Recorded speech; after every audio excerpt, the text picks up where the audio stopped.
welcome to your Saturday, December 30th edition of Wasatch Weekends. I'm Danielle Turner. Thanks for joining me this morning. We have a great show in store for you today. We'll be speaking with Bill Humbert, the recruiter guy, about why it's a great time of year to get your resume out if you're looking for a new job. We'll also be talking a little bit about seasonal depression with a local expert. And we'll look at some fun appetizers to get you ready for your New Year's Eve celebrations. But first, let's take a look at that local forecast. This weather report is brought to you by Sun and Ski Sports, your new mountain sports headquarters.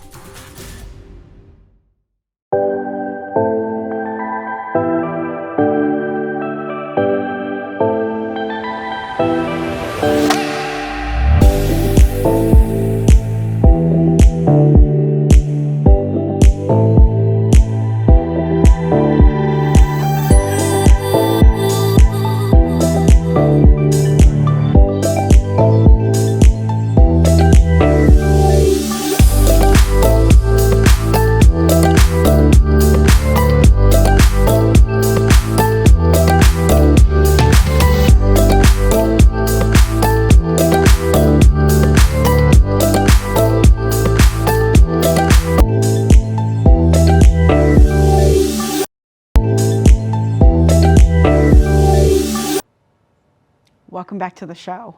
Did you know that November and December are the best times to apply for new jobs? Well, our friend recruiter guy Bill Humbert tells us why next.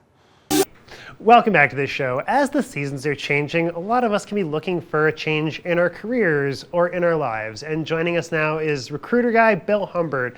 Welcome to the show, Bill. Hey, Ben, thanks so much. It's good to be here. It's good to have you. And you've always got such great advice for people looking for a change in their career or people who are looking to bring in some new life into their business. So tell us a little bit about what makes the fall and this time of year such a great time to begin a career search or to look for something new. Well, Ben, I've found over the years that November and December are the best months to get out there and start doing your career search. And how do I know that? When I coach professionals in their career searches, I suggest that they double down on their networking now. And the reasons are many. So tell me a little about some of those reasons. Like, why is now a good time to double down on your networking and to really reach out? I mean, I know holiday parties and stuff are definitely part of the deal this year. Is that the reason? Well, that's one of the many reasons, Ben. First of all, by now the budgets are done. And so most managers know what positions they can fill in January. And it's always good to ask the managers that question. So what positions, as you're talking to them, what positions can you open in January? And if you're a fit for one of those positions, just say, hey, how about interviewing me now? And if it seems like a match, you can extend an offer now with a start in early January. And that way you're done recruiting. Awesome. And some managers will go, brilliant. So with those budgets finished, that gives a lot of those businesses a lot of time to kind of see what they have room for and where their growth positions are. And now would be kind of a great time to kind of sneak in there a little bit early, right? Exactly. And so by doing it now, most of your competitions, the ones that aren't listening to me, they are sleeping. They're going, well, I'll start my job search after the holidays. So if you can sneak in now and get a great interview and find a position you really like and get the offer and accept the offer, you can relax over the holidays because you've got it nailed down. Well, and as we do approach the holidays, it definitely is kind of a lull in the business world. And I can definitely see a lot of people who are thinking about changing positions, looking for something new, kind of envisioning that change of the year, that start of the year, a New Year's resolution even, to begin that process. Because it can be something that can be challenging and really kind of something that a lot of people can build up hesitation towards, making a big life change like that. Are there any actions that you would advise to kind of help you get that job search started off on the right foot? Well, here's something that's important to remember. Only 8% of all jobs are posting and hoping the right person is looking at your resume. And guess what? I'm a recruiter. They're not. What's happening is the applicant tracking systems are going through and doing keyword matches. They call it artificial intelligence. I call it artificial intelligence. And what they're doing is they're screening you out. So the best way to get in there is to start networking. And this is the best time because everybody's feeling warm and fuzzy. And so now they'll answer your calls. If you're in their contacts list, chances are they're going to pick up the phone and have a conversation with you. So as we're starting to build that networking, as opposed to really going out and looking for the jobs online, as I know I've told you before, I have never once been successful looking for a job online. For me, it's always been my personal network and my friends and family and friends of friends or friends of family that have been able to help me find that job that I've been looking for and get that leg up in my career. So how do you recommend beginning that networking process during the holidays? Would holiday cards be a great way to start? I'm a person who likes to be more active. There's this device that's really cool. You can get the weather on it, you can get traffic on it, and you can even make phone calls with it. It's amazing. And making that direct connection, that phone call is going to be much more effective for everybody, including you, if you talk to people, because humans like to talk to other humans. And I personally have never had a bad experience reaching out to somebody over the phone. I mean, even if it's just unfortunately, we're not hiring right now. It at least gets that conversation started and they hear your voice, you hear theirs, and that introduction is at least made. Exactly. That's, 74 to 76% of all the positions are filled through networking. And that's a metric that was created over the last 45 years by the career transition industry. And that's the industry that helps groups of people who were laid off from a position find their next job. So 74 to 76% of all jobs are filled through networking. That's the way I'd go. So I know for some people, it can definitely be a bit of a challenge making that first contact and reaching out that first time, whether they don't know anybody at the company and they're just interested in beginning that networking process and trying to open a couple of those doors.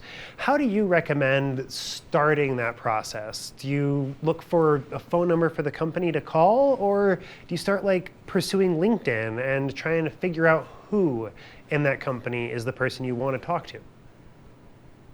Well, obviously, we have a tool today that we didn't have in 1981 when I started recruiting. In 1981, I had to call 44 people and have conversations with 44 people every single day when I began my recruiting business or my recruiting work. And sometimes I had phone numbers I could go after people. Other times I just looked the phone numbers up and there was no internet to get them. And so today there's an internet. It's amazing. And so use that and use LinkedIn. Just if you search on the name of the company, click on that and then go down, many times it'll show you a list of employees that work there. If you link with one or two of those employees, many times they're linked with other employees, and then that's how you can mine that area. Just most people miss that one column that says people also viewed, and many times they're members of the company. And so you link with them, and then you've got contact information and a name of a person who may be managing that area. Give them a call.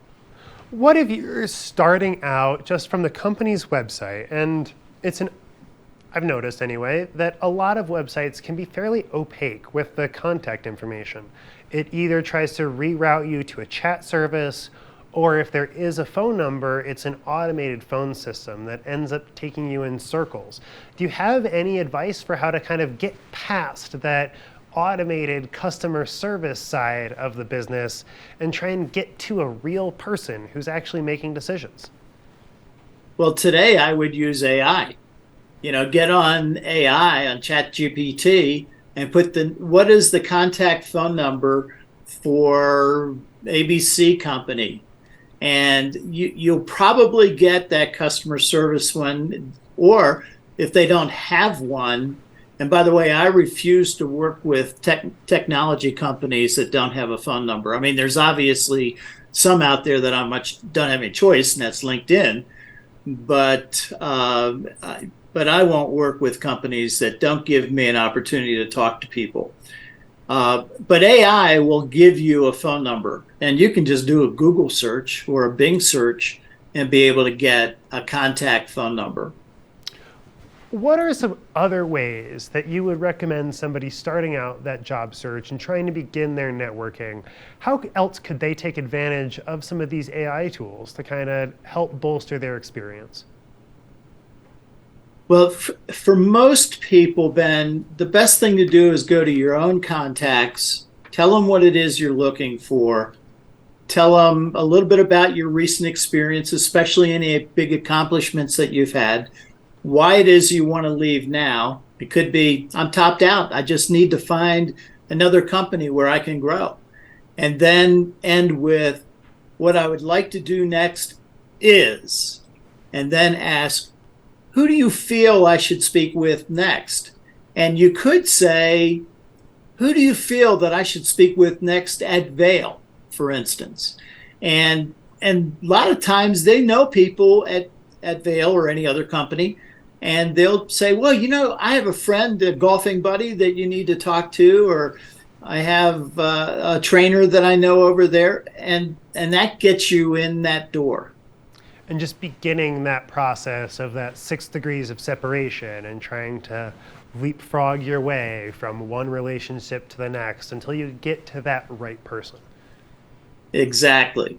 And that's how it works. And it works great that way. I've been networking since 1981. Well, and actually everybody else has been networking since they were a child. They tell me, I've never networked before. And I said, when you were 3 years old and somebody walked past you with an ice cream cone, what'd you say? Where'd you get that? That's networking. Well, awesome, Bill. Is there anything else you want to tell us before we let you go? Just one real quick thing. Expect Success, the science of the over 50 career search, is doing really well. And it's the ultimate job search guide because I'm a recruiter. I know what's going on behind the curtains. So you can get that on literally anywhere. Amazon's a good start. Well, so, this is an opportunity to accelerate your job search. Bill Humbert, author of Expect Success, the Over 50 Career Search Recruiter Guy. Bill Humbert, thank you so much for joining us. Thanks, Ben. It was great to be here. Have a great Thanksgiving. You too, and we'll be right back after a short break.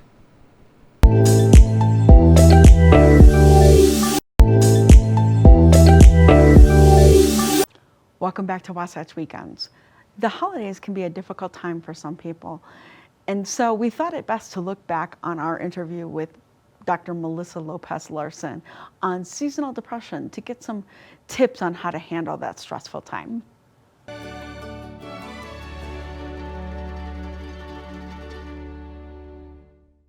Today I was going to talk a little bit about seasonal depression, and the reason I think it's very timely to begin talking about this is we're starting to see people, being a little bit more down and more blue around this time of the year.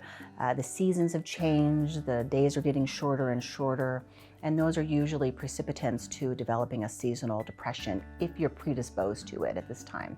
Usually most people will experience depression or seasonal depression in primarily, January, February, March. But I see, at least up here in Park City, earlier and earlier because we tend to have a pretty short fall and earlier winter than most parts of the country. And so people are already starting to say, I'm starting to kind of notice that I'm more down or blue, or I'm starting to kind of lose my energy and motivation. And so I just like to highlight seasonal depression as a true form of depression. It's not something that simply is going to be kind of mild and you can work through it. For some people, it's actually we need to kind of intervene and get some treatment started for them. Some of the warning signs for depression typically include, or they start with kind of lower moods. You'll notice lower energy, maybe struggles to focus, concentrate, maybe organize or plan things. Other things to think about, low motivation or just not wanting to get out and hang out with family or exercise or do the things that you used to typically enjoy. The other things to worry about is appetite. And I know like for myself, around this time of year, I start craving kind of some of those more comfort homemade foods like pot roast and pot pies and things like that. And so usually, those are carbohydrate cravings, and that's something that we'll start seeing more often with people who are starting to struggle with some kind of maybe some seasonal blues or seasonal depression.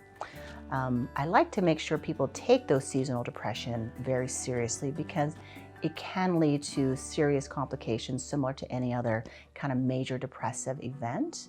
And that can include things like struggles to go to work or failure to be able to even go to school or even increased suicidal thoughts and those types of things. So the etiology of seasonal depression is not entirely known, but there's a lot of different theories out there. One of them being it's just related to the shortening of the days with less sunlight exposure. There's also, potential disruptions to the circadian rhythms, our natural sleep-wake cycle, where we're trying to get up and it's still dark outside. That's pretty hard on the system. And then we're staying, awake past, the time where it's dark. When we get home, it's already dark at 5, 6 o'clock, and we're supposed to stay up for another couple hours. And that's just really kind of hard on the system overall. The other theories that are out there are related to low vitamin D levels and just changes in our general routines, such as exercise and diet. And last but not least, the impact of holiday stress and how that plays a role in whether or not we start developing some depression, towards the end of fall and early winter months. The nice thing, though, about seasonal depression is there's some really interesting ways to go about treating it that are outside of our standard toolbox, at least from a psychiatrist standpoint. And I really love the idea of two different types of novel treatments. One is a light box therapy or light box treatment. The other one is called a dawn simulator, and they work a little bit differently. The dawn simulator actually will mimic dawn, even though it's dark outside. It'll slowly brighten up your room to full brightness right around the time that you want to get up. And this kind of helps ease us into waking up in the morning, which is really nice on our melatonin and our circadian rhythm production. In addition, the other type of treatment that I'll typically recommend would be something like a light box.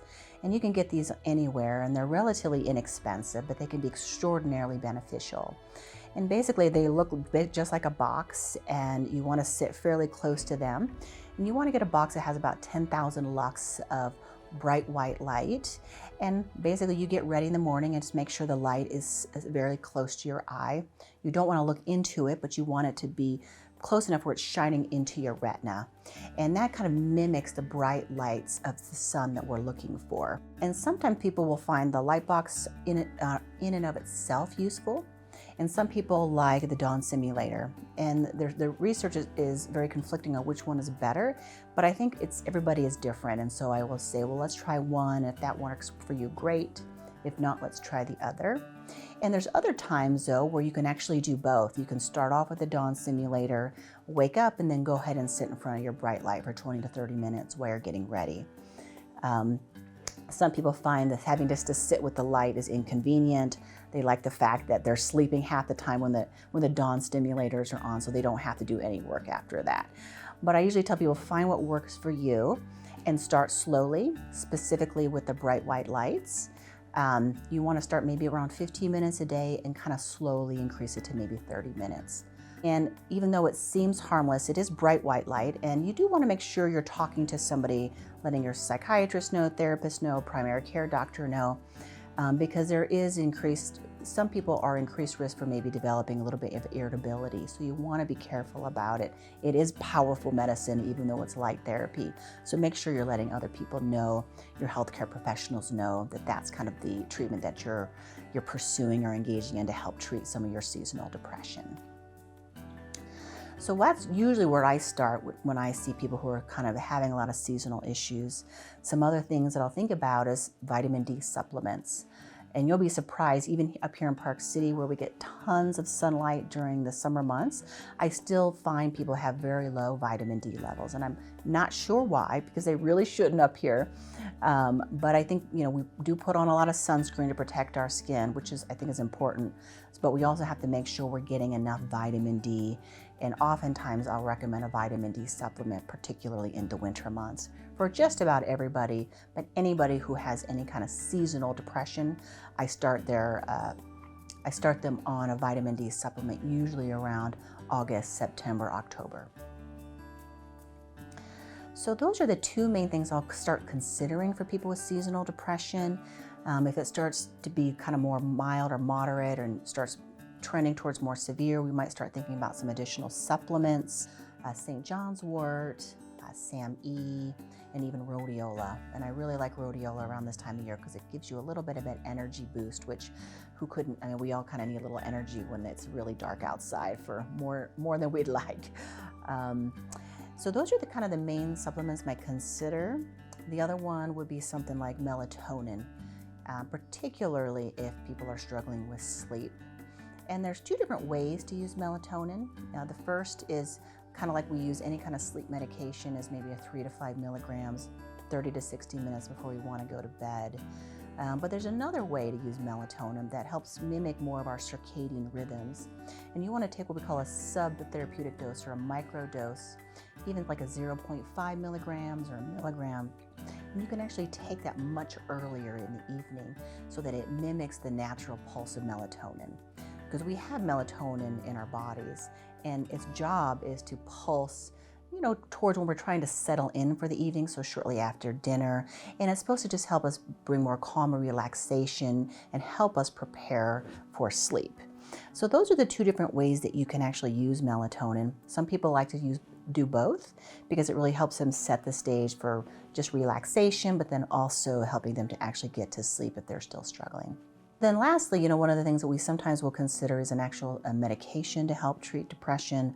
We use the standard antidepressants just like any other depressive disorder. The nice thing about it is for seasonal depression, you only have to usually treat individuals for maybe 6 to 8 months out of the year, and there's other times where you can get them off of the medication. So if I know somebody already ahead of time has seasonal depression and it gets really bad, I might start an antidepressant on them sometime in September or October. And then usually by March, we can start kind of tapering it off so they don't necessarily need it year round. Some people do, but I find that if you don't need it during those particular months, there's no reason to necessarily take it. So people always ask me, so who's at risk for developing seasonal depression? And we really don't quite know, but what I usually tell people is, make sure you're watching your kids and teens and college-age students because they're going through a lot of change during the holiday seasons in the fall, a lot of breaks, a lot of final exams, good stress from the holidays, but even good stress is, our bodies don't know the difference. Stress is stress. And so even though they're very excited about certain things, that is an additional stress for them. So I would just keep an eye on that. If you find they're more irritable, in the fall, if you find they don't want to hang out with their friends as much, they're like less social, or they're eating more, eating less, or struggling more with sleep, you might want to just, check in with them to see how they're doing. I think another group that's kind of higher risk are those individuals who don't have a lot of family support, especially around the holidays. And loneliness, isolation can definitely increase people's risk for just kind of feeling low anyway. And then you tack on the lack of sunlight and the change in circadian rhythms and maybe low vitamin D, and you're kind of setting yourself for maybe some seasonal depressive issues as well. And I also want to say people who are at risk are also anybody who kind of starts to change their regular routines. I think we're all used to being outside a lot in the summer, we're hanging out with friends, and then all of a sudden fall, winter hits, and we're hibernating, and we don't want to go out, and we stop exercising, and we start turning to maybe not the best food, and we're carbo loading all the time. or we're stressed because we're planning, these great family, whether it be family vacations or trips or holidays, and it can all kind of add up. And so if you find you're continuously stressed or feeling down around certain times of the month, maybe it's not necessarily seasonal depression, but maybe it's just the added stress and burden of that can happen for people during the holiday season. And this type of the holiday season, and in combination with just lack of reduced sunlight and inavailability to kind of go outside and socialize like we used to. If you're really struggling, you're really hard to get out of bed, you're missing out on more than an hour or so of sleep. Obviously, if you're having suicidal thoughts or just thoughts of just not wanting to be alive anymore, or just not finding any joy in life, or joy in things that you used to, then those are signs you really want to reach out to a mental health professional and see what you can do, and maybe start thinking about some of these solutions that we've discussed.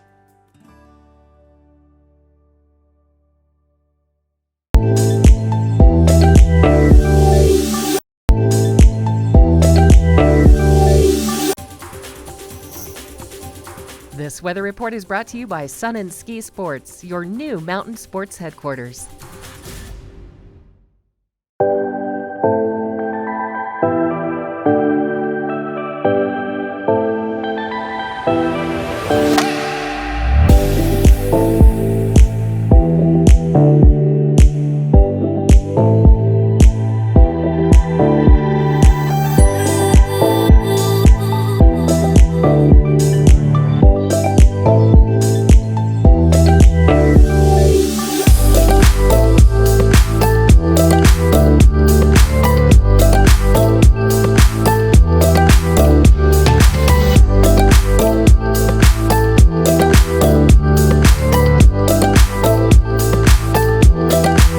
Welcome back to the show.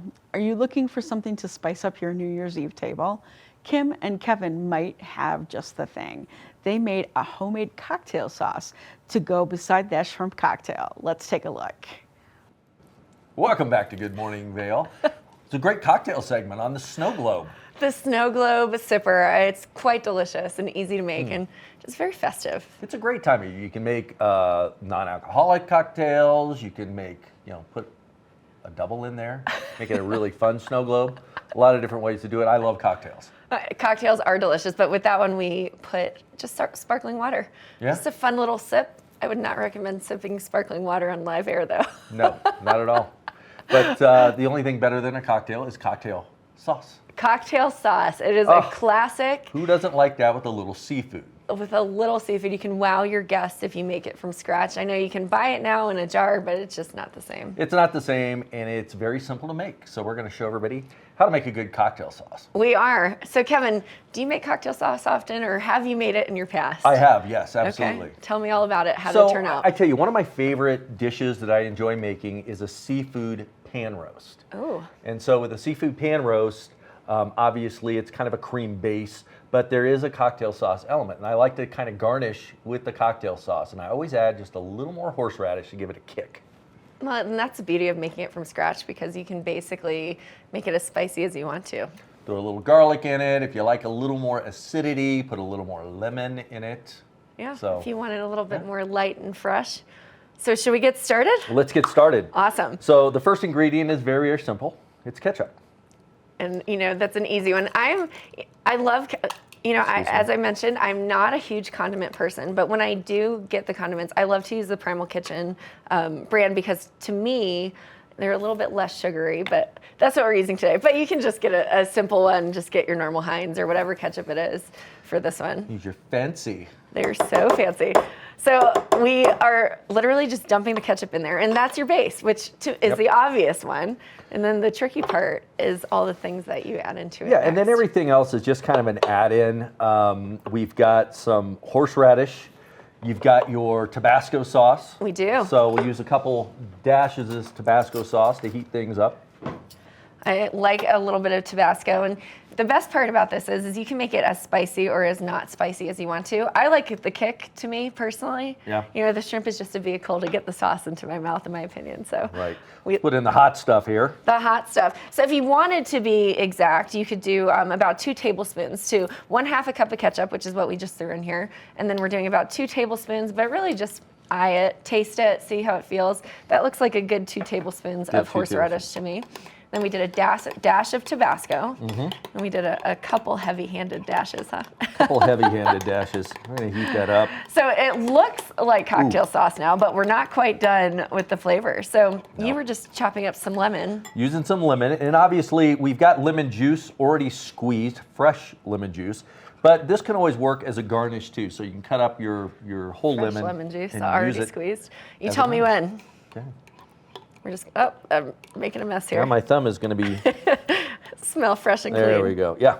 Think we're good? Yep. All right, looks good to me. And it's funny you say that because a lot of times after you're doing seafood, especially something like shrimp where you hold it in your hands, lemon's a great way to cut the scent It is. of the shrimp off. You know, speaking of which, I grew up on the East Coast, and every summer we would crack blue crabs. And so you are just covered in the scent of crabs afterwards. It's delicious. But that's what they would give us, would be like slices of lemon in warm water to soak our fingers in so that it would take away the seafood scent. Perfect. But you know what's great? We've got shrimp that already have tails on them, so minimal peeling work. Fancy. We Very are fancy. so fancy here at TV8. So we added the lemon juice, we added the Tabasco, we added the horseradish, A little Worcestershire. little Worcestershire, and that is the secret ingredient that I think people forget about. You just do a dash. You know, you can do 1 tablespoon if you wanted to. We're just gonna add a few dashes here. Worcestershire, which don't ask me to spell it unless I'm looking at it because I just cannot. Is it like ketchup? Is there like 500 different ways to spell it? I believe so. Probably is. Catsup or ketchup. Use it with the C, spell it with K. All of the things. And then you just kind of stir it around. And the best part about this is, you know, you can make a cocktail sauce with shrimp, but if you like a raw oyster, you can always put a little bit of cocktail sauce on a saltine cracker with a raw oyster. And this is just a really fun way to wow your guests. You know, they're typically used to buying it from the store, and it's just an easy thing to make when you're having a dinner party or if you just want to have a fancy afternoon of snacks. I like to make it when I'm on TV and talking to all of our viewers, and it's a simple thing to make. Especially Pay in the attention. morning. Exactly. Well, what do you think, Kevin? You think we're done? I love the aroma. I do too. It smells a little bit of that spicy. Right. You can smell the acidity of the tomatoes from the ketchup. What other way would you describe it? I agree. Very acidity, and you can smell that horseradish really kind of opens up. It really does. Kind of brings everything to life, wakes you up in the morning. It does. Well, I'm going to try it. I don't All know right. about you, but Let's give it a shot. I'll give it a shot. We'll see how it goes. Don't double dip. No double dipping. Luckily, these shrimp are small enough that you don't double dip it. What do you think? Well, you chew it, I'll talk. We'll Looks switch great. off. Your turn. And you know a great way to prepare shrimp? We actually got these already cooked from the grocery store, but it's super simple. You just, you know, if you got them with the shells on, you can just boil them in water till they turn pink, just like this. Right. And then you can ice bath it really quickly so it cools it down. We have it sitting on ice here, as you can see. But the fun way to like make it look fancy, just put a bowl of ice in, ring around the edges with the shrimp, and then you can throw like a piece of kale or parsley and lemon, just like Kevin, you know, dressed it up very nicely. So I'm gonna try it and tell you what I think. Yeah, you talked about getting shrimp that's already got the shell on. One good thing, if you're getting the regular whole raw shrimp, save the shell, put it in a pan with a little bit of olive oil, heat it up until that shell starts to turn a little red, add just a little bit of butter, and you've got a nice little shrimp stock. Oh, that sounds delicious. I can tell you, you went heavy-handed on the horseradish. I did? It's got a great kick to it. Not in a bad way. No. But if you have guests that are a little bit more sensitive to spice, you can just add some more lemon juice, a little bit more Worcestershire. Yeah, or you Words can I just tell can't those say. guests to go home. So that's what I would do. They Sorry, came you to don't dinner like at your it? house, they're eating your food. Well, I tell you what, I'm loving Not all very Christmassy. You're hosting, so I you know know. what? We're hosting here in the TV8 kitchen, loving these morning snacks. Right. It's a nice change to all of the sweet treats that you're probably Yeah, consuming another this little holiday appetizer season. to kick everything off, to get the meal started. It's great. Well, we've got a bit more left on the show, so we'll be right back after this.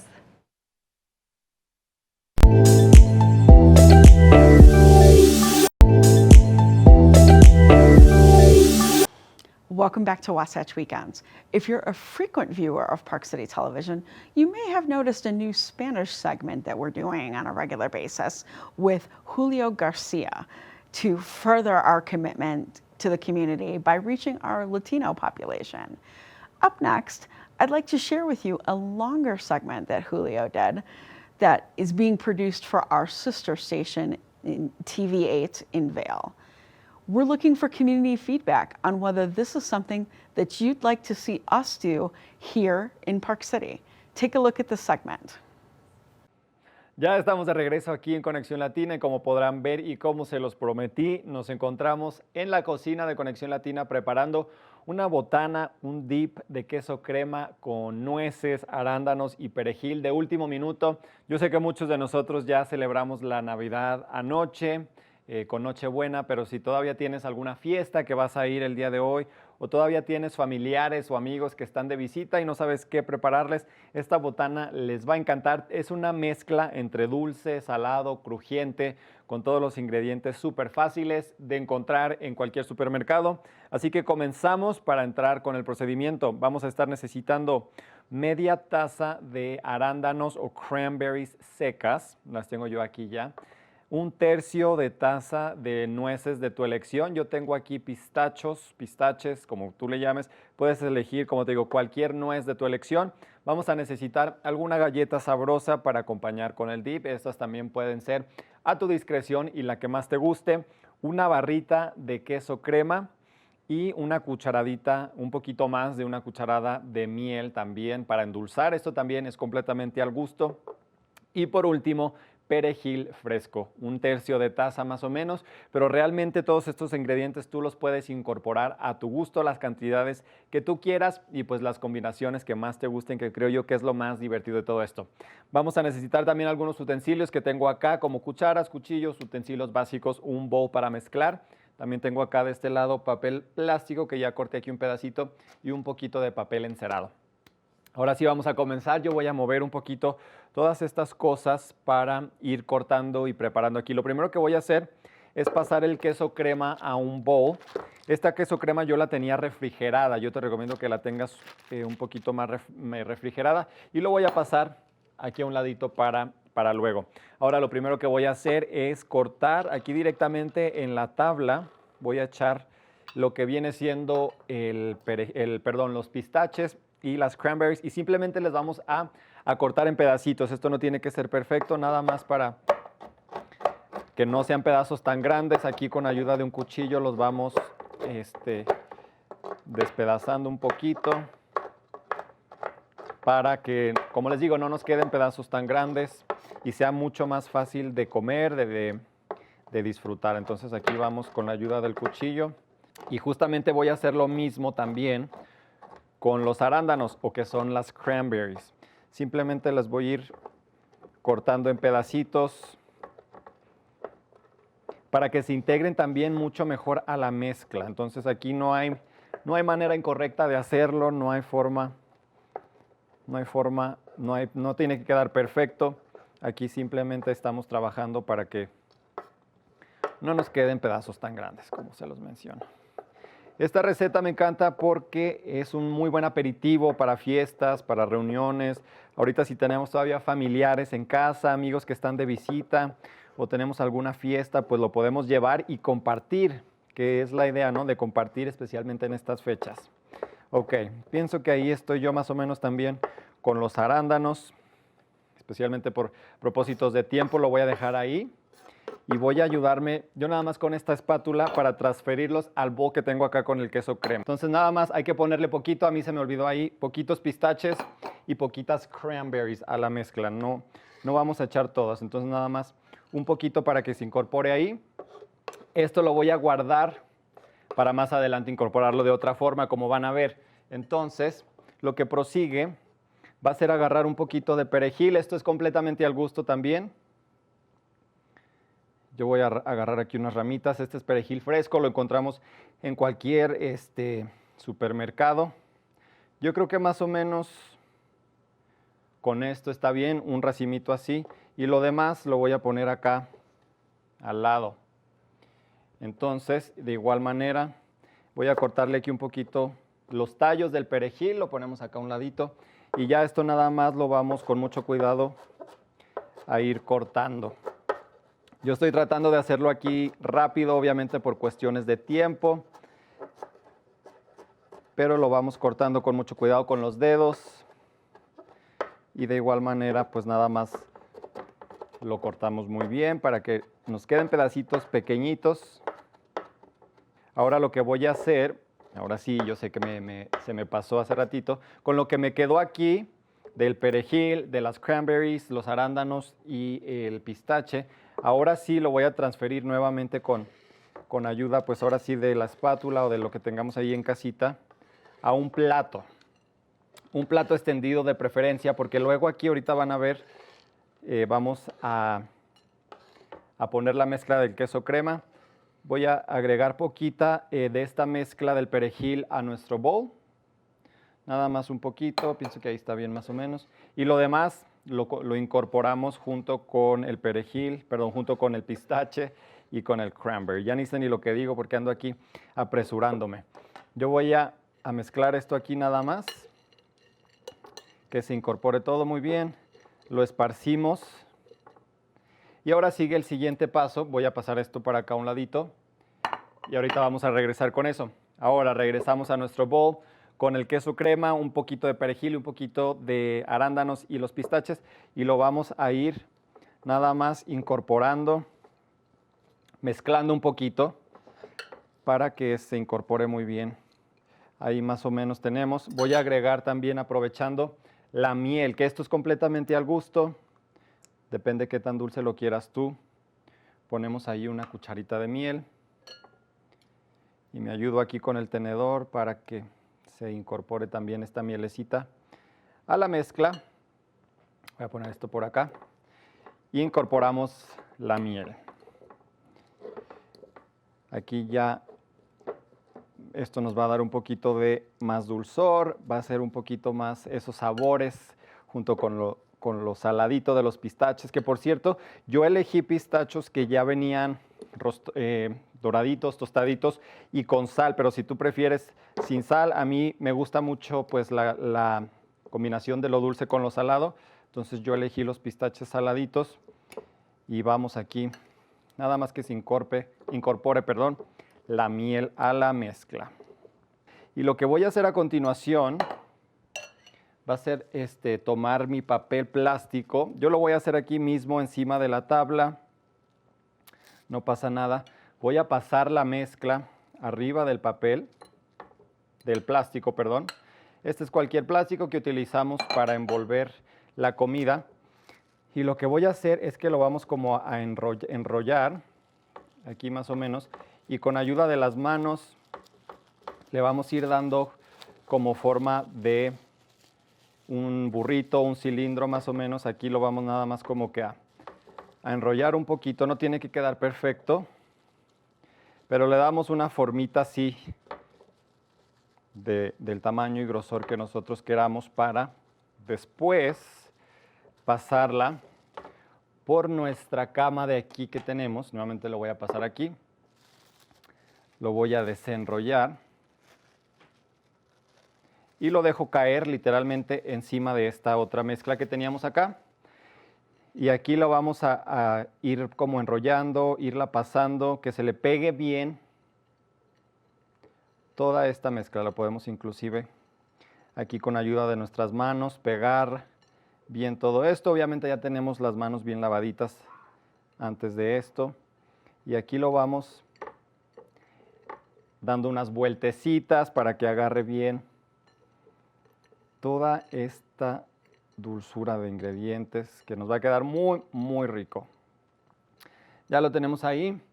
Voy a limpiarme por acá nada más rapidito las manos con ayuda de una servilleta. Y ya tengo yo por acá un platito que voy a tomar también con galletas, las galletas que mencionamos al principio. Entonces ya lo único que voy a hacer va a ser pasar nuestro rollito de queso crema a nuestro plato para presentar y ya pues nada más nos queda degustar, compartir en familia aquí con las galletitas. Yo voy a tomar un pedacito por aquí de la orilla, lo untamos, sobre la galleta. Si a usted le sobró miel también, le puede echar un poquito de miel por arriba. Yo voy a disfrutar de estas galletas aquí, que lo pueden hacer de último minuto para estas Navidades. Voy a disfrutar y nosotros continuamos con más del programa. That segment is part of a show called Conexia Latina, produced at our sister station, TV8 in Vail. Would you like to see Park City Television do something similar? Reach out to me at danielle@parkcity.tv and let me know your thoughts. We're interested in finding out what the Latino community would like to see from us. We'll be right back with more of the show.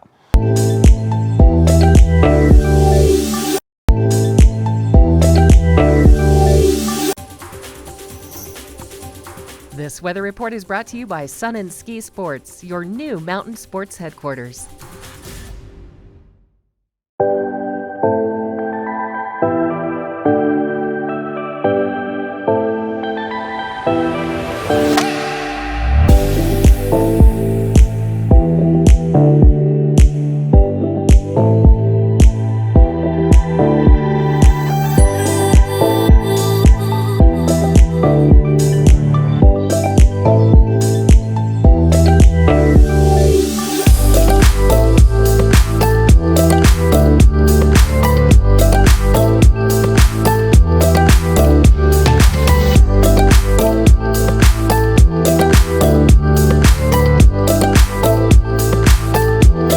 So much for joining me for today's episode of Wasatch Weekends. And remember, if you'd like to contribute some thoughts on Latino programming here at Park City Television, please send me an email at danielle@parkcity.tv. I look forward to hearing from you. Thanks again for joining me. We'll see you tomorrow.